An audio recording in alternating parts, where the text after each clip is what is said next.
예, 반갑습니다. 저는 부산에서 왔고요.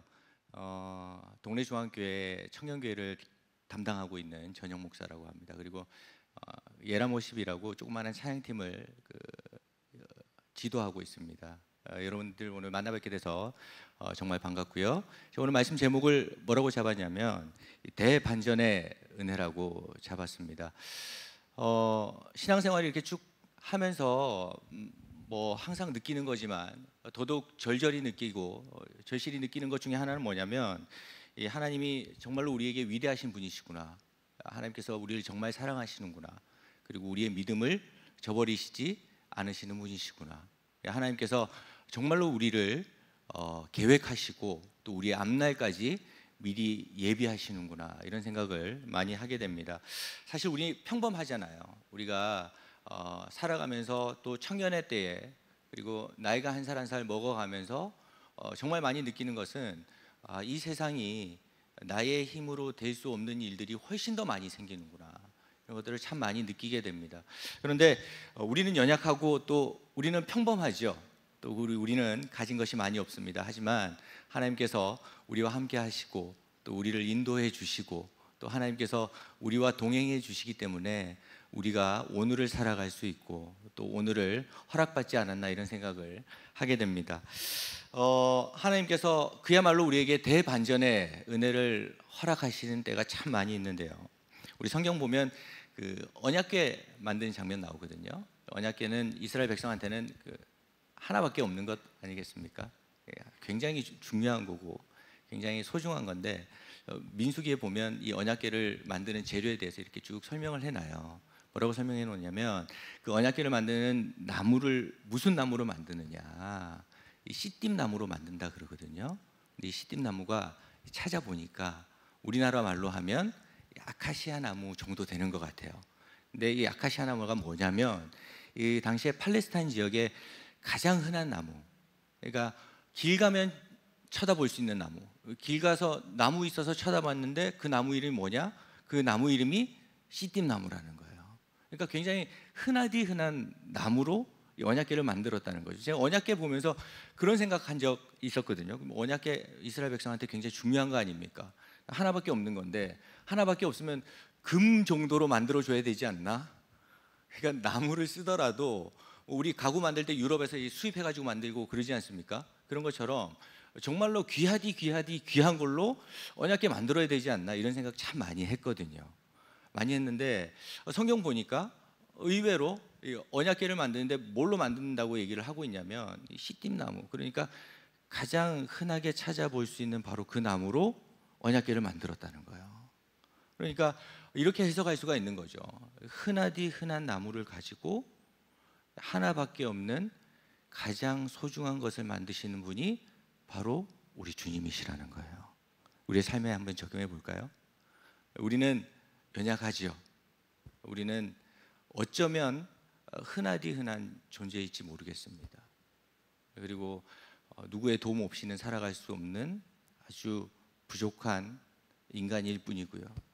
그런데 하나님께서 말씀에서 가장 흔한 것으로 하나밖에 없는 언약궤를 만드신 그 주님이시라면 우리 인생이 나약하고 우리 인생이 연약하고 그리고 내 인생이 흔하디 흔한 인생이라 할지라도 주님 손에 붙들리면 가장 좋은 것, 가장 귀한 것, 가장 선한 것으로 쓰임받게 될 줄로 믿습니다.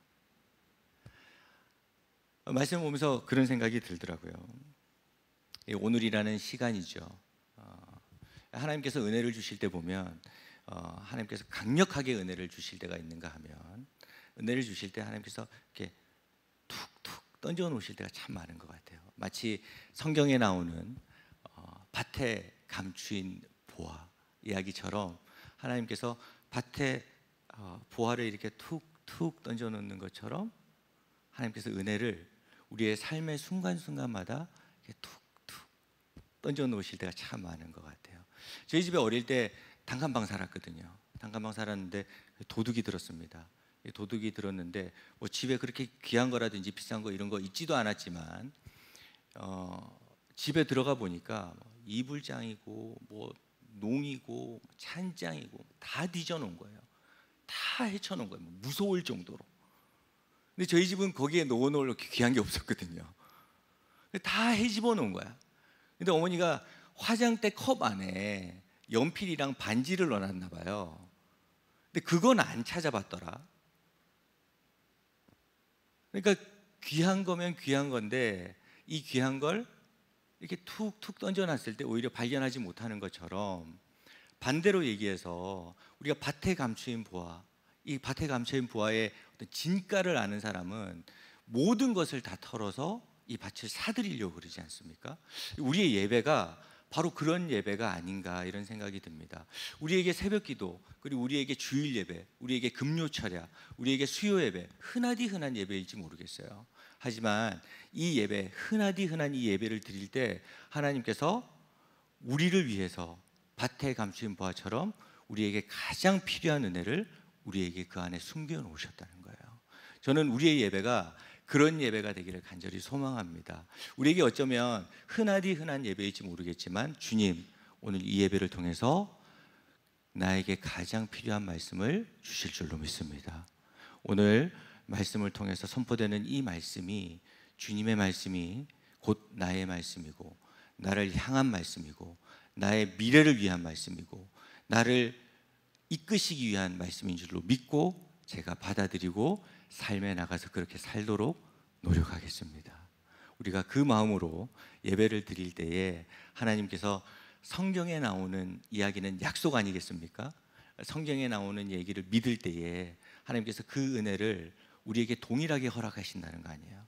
그래서 우리 혈류병 여인 그 이야기도 잘 알지만 예수님께서 기적 일으키실 때, 예수님께서 많은 역사들을 일으키실 때 동일하게 한 말씀이 있거든요. 그 말씀이 뭐죠? 너의 믿음대로 되라. 오늘 우리의 예배가 그런 예배가 될 줄로 믿습니다. 오늘 예배를 통해서 주님 말씀에 나오는 하나님의 역사가 있다면 이제는, 어제 담임 목사님께서 설교하셨잖아요. 이제는 그 말씀이 말씀에서 그치는 것이 아니라 나의 삶이 되기를 원합니다.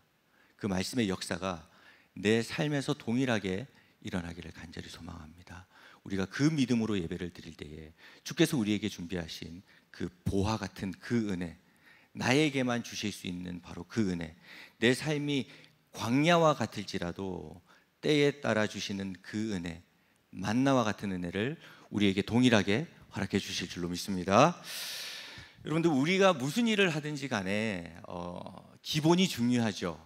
무슨 일을 하든지 간에 기초가 중요합니다. 그래서 우리 운동선수들 보면 운동하기 전에 뭐 하죠? 운동 시작할 때 뭐 합니까? 스트레칭하고 조깅하죠. 조깅, 뛰는 거 합니다. 뛰는 거 하는데 축구 선수도 뛰는 거 하고요, 레슬링 선수도 뛰는 거 합니다. 그리고 심지어 수영 선수도 뛰는 걸 해요. 왜 뛰는 거 하죠? 기초가 탄탄해야 되는 거예요. 운동할 때 뛰는 거 잘 돼야 그 다음 스텝을 밟을 수 있는 겁니다. 우리 건축 한번 예로 들어볼까요? 건축할 때 뭐가 중요하죠? 기초 공사 중요하죠. 기초가 똑바로 서 있어야 됩니다. 제대로 서 있어야 됩니다. 왜 기초가 중요하죠? 기초가 제대로 서야 나머지 것들도 바로 설 수 있기 때문이에요. 우리 기초 1도 이렇게 틀어지면 나중에 가면 어떻게 되죠? 완전히 건물이 기울어지는 것과 마찬가지로 기초가 탄탄히 서 있을 때 비로소 그 건물이 똑바로 올라갈 수 있다는 겁니다. 그렇다면 여러분들, 우리 후반기를 시작하는 아포슬 다니엘 특별 새벽 기도 아닙니까? 후반기를 시작하는 우리에게 기본은 무엇일까요? 신앙인에게 기본은 무엇일까요? 후반기를 시작하면서 우리가 가장 생각 많이 해야 되는 건 뭐죠? 기초를 탄탄하게 하는 거죠. 기본을 탄탄하게 다시 쌓아 들어가는 겁니다. 그리고 신앙인에게 기본은 뭐라고 할 수 있겠습니까? 신앙인에게 기본은 예배죠. 예배. 믿는 자들에게 기본은 예배입니다. 믿는 자들에게 기초는 예배예요. 제가 그런 생각 한번 한 적이 있었거든요. 아니, 왜 예배를 그렇게 교회에서 중요하게 생각하지? 그런 생각 많이 했습니다. 삐딱하게 생각할 때도 있었고, 출석 많이 하라고 그러는 걸 거야, 그런 생각한 적도 있었고, 여러 가지 생각을 한 적이 있었거든요. 근데 왜 예배가 그렇게 중요할까요? 여러 가지 이유가 있겠지만 개인적으로 생각했을 때는 하나님 상식적인 분이시거든요. 하나님께서 하나님의 은혜를 내리실 때, 하나님께서 은혜를 받게 만드실 때 우리를 훈련시키고 연단시켜 가지고 그릇을 만드실 때도 있지만, 기본적으로 하나님께서 만나와 같은 은혜를 주실 때 상식적으로 주시지 않았을까요? 매일매일 금식해 은혜 받을 수 있고 그런 하나님 아니지 않습니까? 하나님께서 우리 사랑하시거든요. 상식적으로, 인격적으로 우리가 은혜 받을 수 있는 통로를 분명히 만들어 놓으셨을 거란 말이에요. 그 은혜의 가장 강력한 통로가 어딘 거죠? 그 통로가 바로 우리의 예배라는 겁니다. 여러분들, 그 예배를 왜 우리가 중요하게 생각해야 될까요? 우리 말씀의 근거에서 찾아보면 결국 하나님께서 사람을 쓰실 때에, 하나님께서 쓰시면 이 차원이 다른 은혜를 허락하시거든요. 내 힘에서 나올 수 없는 은혜를 허락하시거든요. 겪을 수 없는 은혜를 허락하십니다. 저희 청년교회는 한 110명, 120명 이렇게 출석을 해요. 출석하는데 한 달에 군대를 30명이 가는 불상사가 생겼습니다. 동계 수련회, 겨울 수련회 다녀왔는데 철학기도 했거든요. 막 열심히 기도하고 막 했는데, 저는 수련회 갔다 와가지고 그렇게 뜨겁게 기도하니까 잘 될 줄 알았습니다. 성경에 보면 기도하다가도 낙심할 수 있잖아요. 그래서 성경에 적어놓지 않았습니까? 기도하다 낙심하지 말지니. 그 일이 꼭 나한테 생긴 거예요. 기도하고 났는데 유학 간다는 거야. 막 군대 거의 27명 가고 30%가 군대 간 거예요. 제가 하나님께서 놀라운 은혜를 주시고 놀라운 어떤 그런 그 사역의 역사를 주신 것 중에 하나가 뭐냐면, 제가 사역을 하면 남자가 그렇게 많아져요. 보통 이렇게 교회들은 자매들이 많지 않습니까? 어떤 교회는 자매 막 80% 이렇더라고요. 그렇던데 70% 이러고 있잖아요. 저희 교회는 남자가 한 65% 정도 됩니다. 많을 때는 남자 70% 넘은 정도 있었던 것 같아요. 그러니까 이렇게 찬양 부르면 그렇게 징그러울 수가 없어. 이렇게 우리 목소리 가지고 찬양하시겠습니다 이러지 않습니까? 그러면 짐승 소리가 제가 최근에 이제 그 서울에서 집회를 했거든요. 집회하는데도 남자가 얼마나 많이 왔는지. 집회 끝나고 났는데 체육관이 온통 은혜도 은혜지만 그 남자들 땀 냄새 있지 않습니까? 땀 냄새가 엄청 나는 거예요. 근데 군대를 수련회 바로 간 거예요.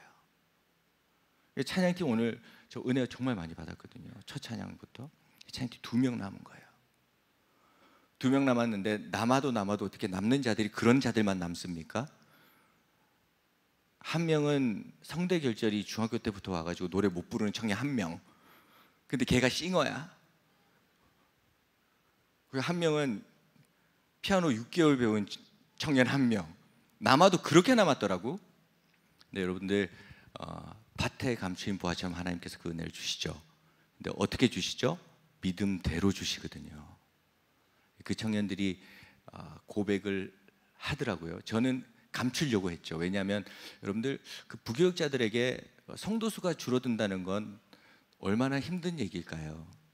가슴속에 품고 있던 그걸 꺼내야만 하는, 사표를 꺼내야만 하는 그런 상황이 벌어지지 않을까요? 저한테 그런 상황이 벌어졌거든요. 그런데 그때 저희 청년들이 고백을 하더라고요. 그러니까 제가 얼마나 부족한 주의 종이겠습니까? 목사님, 이런 일이 있을 때는 하나님의 큰 뜻이지 않을까요? 그렇게 2명이서 시작을 했어요. 2명이서 시작을 했는데 지금은 11만 명과 함께하는, 동영상 하나를 업로드하면 110여 개국에서 동시 시청합니다. 그런 찬양팀으로 하나님께서 만들어 가시더라고요. 저는 동신교회의 아포슬 이 공동체가 그런 하나님의 큰 역사와 하나님의 인도하심을 받을 줄로 믿습니다. 여러분들, 우리가 예배가 왜 중요한가, 여기에 대해서 얘기하고 있지 않습니까? 첫 번째는 뭐냐면, 결국 하나님께서 쓰시는 자들은 예배를 통해서 찾으신다는 거예요. 요한복음에 기록되어 있잖아요. 뭐라고 기록되어 있죠?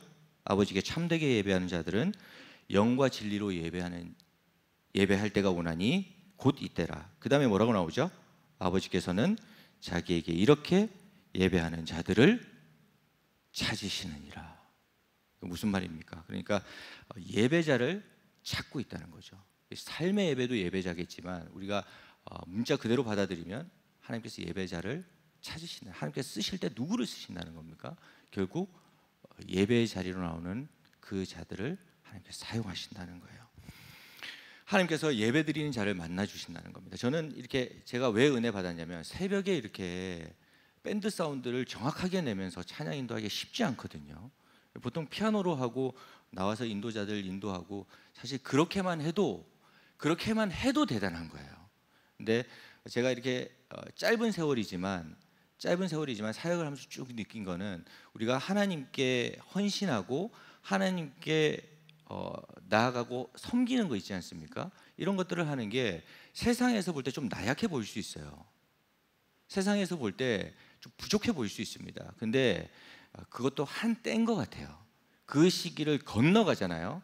그럼 하나님께서 하나님만이 주실 수 있는 은혜로 그 섬김을 30배, 60배, 100배의 은혜로 다시 돌려주시더라고요.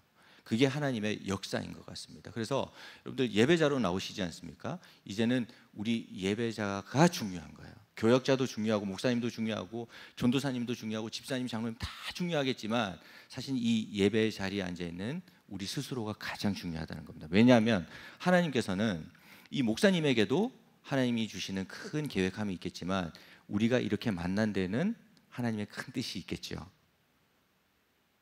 우리가 만난 데는 하나님이 우리를 향해 계획하시는, 우리를 다듬으시려고 하는, 우리를 열어가시려고 하는 하나님의 뜻이 있거든요. 그 은혜를 여러분에게 허락하시겠다는 약속이 바로 예배라는 겁니다. 오늘 그 예배 한 번으로 인생이 바뀐 두 명이 나오거든요. 한 명은 가인이고 한 명은 아벨입니다. 우리가 잘 아는 이야기예요. 예배 한 번으로 인생이 뒤바뀐 인생이거든요. 사람들이거든요. 이 아벨이 나오는데 아벨이 사실은 그 정보가 성경에 많지 않아요. 아담의 둘째 아들 정도, 그 정도고 이름도 주석 찾아보니까 허무, 구름, 안개 이 정도더라고요. 그러니까 설명하는데 한 장을 채우지도 못할 정도로 정보가 그리 많지 않습니다. 근데 성경을 보면 예배 한 번 드려가지고 역사에 남는 인생이 되거든요. 대반전의 은혜를 경험하게 되거든요. 그 원동력이 뭐라는 겁니까? 결국 한 번 잘 드린 그 예배가 하나님께 합당한 예배가 된다면 하나님께서 그 인생을 사용하신다는 거예요. 여러분들 그 아벨의 내용을 보면 이렇게 사실 의견이 좀 분분해요. 이 이름에 대해서, 이름 뜻에 대해서도. 일찍 죽었죠. 일찍 죽어가지고 이렇게 죽임 당하지 않습니까? 장가도 못 가고 아버지가 되는 그런 경험도 없지 않습니까? 한민족의 조상이 될 뻔했는데 그것도 못하고 몇 권의 시를 쓸 수도 있을 법한 그런 사람이었는데 그것도 못했지 않습니까? 일찍 순교당했습니다. 근데 성경을 쭉 읽어보면 이 아벨은 예배 한 번으로 대반전의 은혜를 경험했다는 거예요. 최초의 목자죠.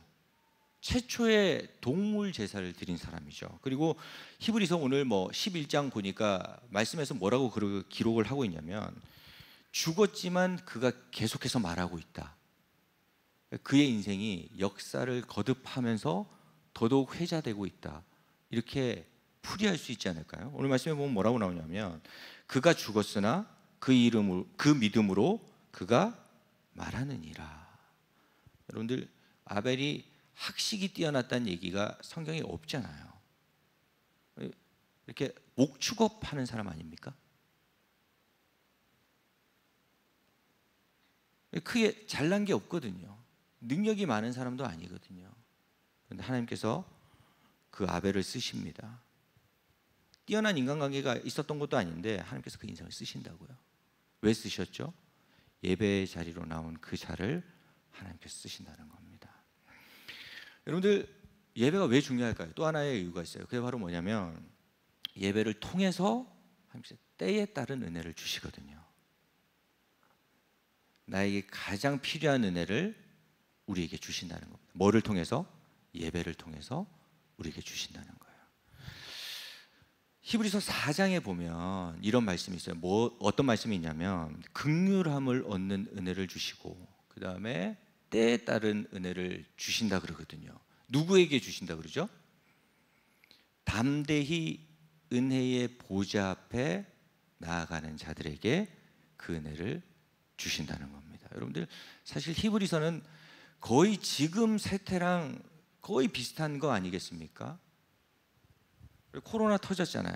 저 코로나 터지고 저는 교회 다닌다는 얘기를 참 하기가 뭐하더라고요. 돌 맞을까 봐. 근데 히브리서가 쓰여질 당시가 그런 시절 아니겠습니까? 사람들이 신앙생활 하다가 핍박이 막 너무 심해지니까 사람들이 어떤 생각을 합니다. 예수 괜히 믿었나? 나 복 받으려고 믿었는데 잘 될 줄 알라고 믿었는데 뭐 이거 믿어보니까 너무 힘든 거예요. 우리 사건 사고 터지면 다 막 기독인들에게 막 덮어씌우고 나가가지고 막 기독인이라고 얘기하는 게 너무 부끄러워지는 거지. 위축되는 거예요, 마음이. 그래서 개종해야 되나? 이걸 내려놔야 되나? 신앙을? 이런 고민에 빠져 있을 때 히브리서를 쓴 기자가 얘기를 하는 거죠. 뭐라고 얘기를 하는 거죠? 그거 아니다.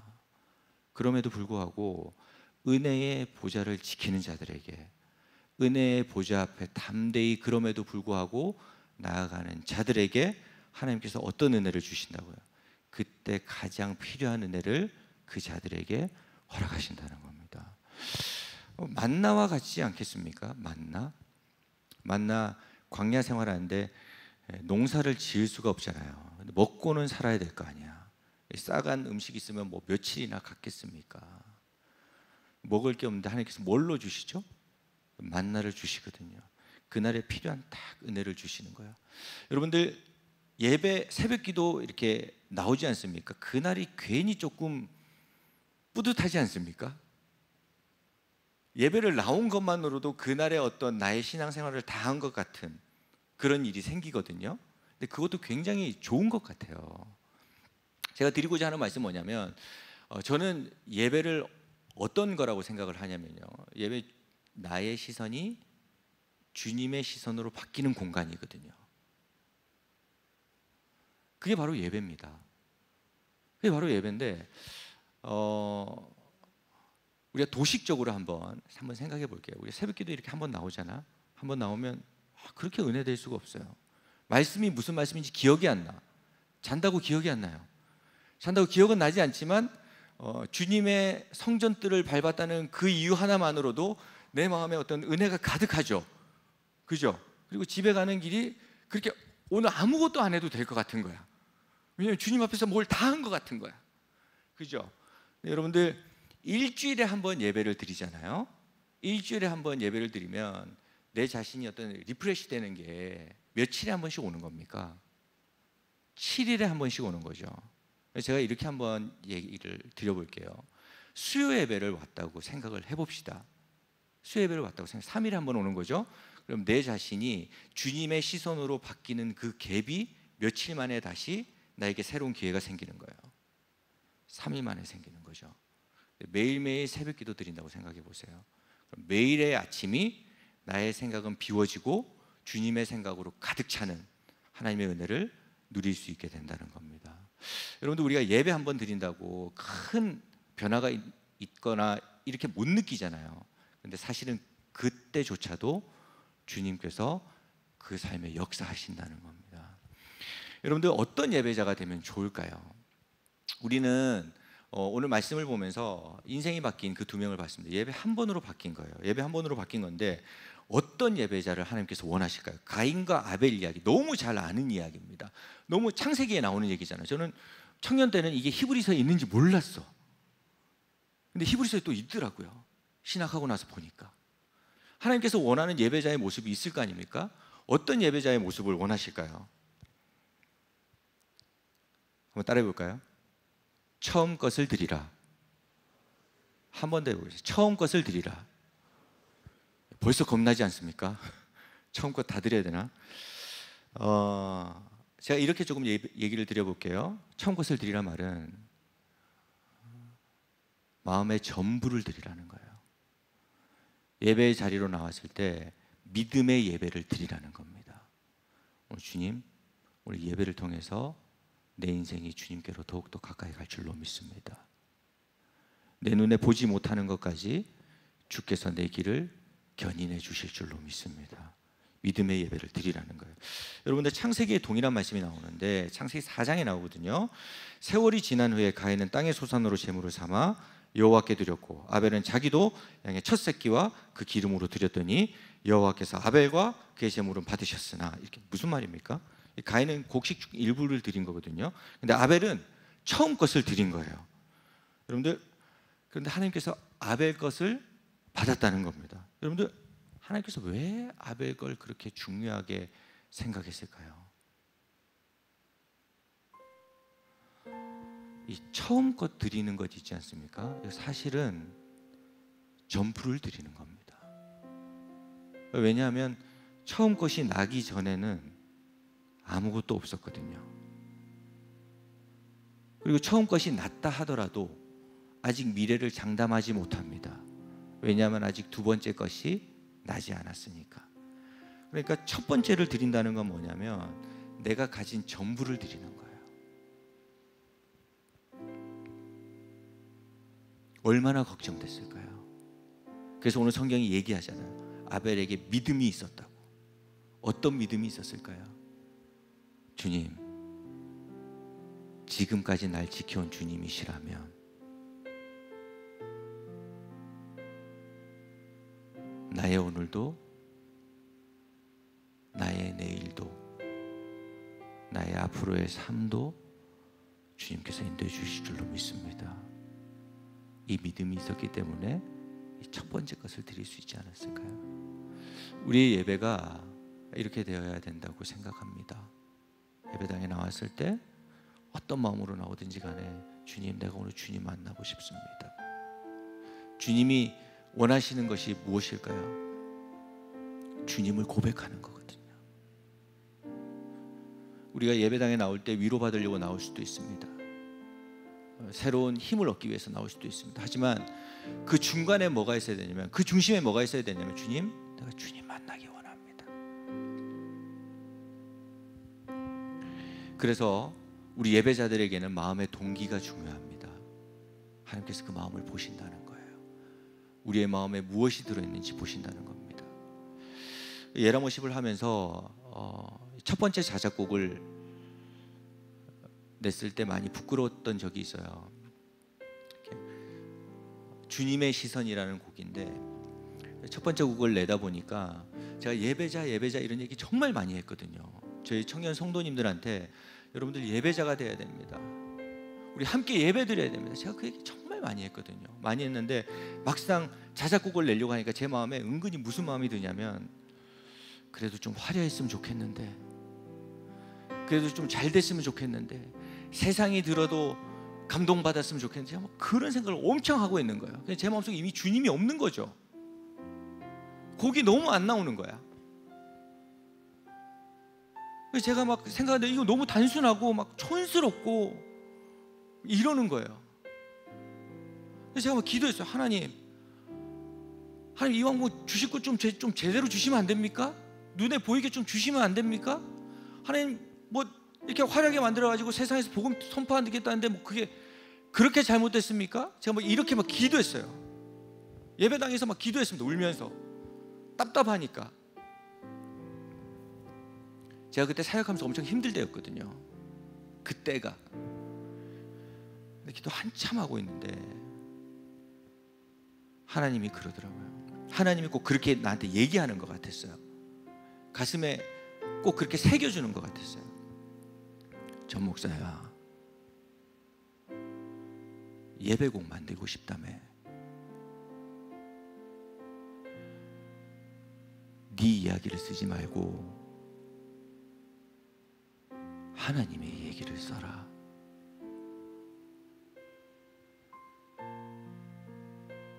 네 능력으로 하려고 하지 말고 능력의 주님이 너와 함께 하기를 기도하면 안 되겠나. 너무 부끄러운 거예요. 꼭 요한복음에 나오는 그 38년 된 병자가 내 모습 같은 거야. 주님이 오늘도 우리를 기다리십니다. 주님이 우리에게 원하시는 게 뭘까요? 우리에게 능력을 원하시는 게 아닐 것입니다. 우리의 지식을 원하는 게 아닐 거예요. 주님이 우리에게 원하는 것은 우리가 주님을 만나기를 원하십니다. 그리고 그들에게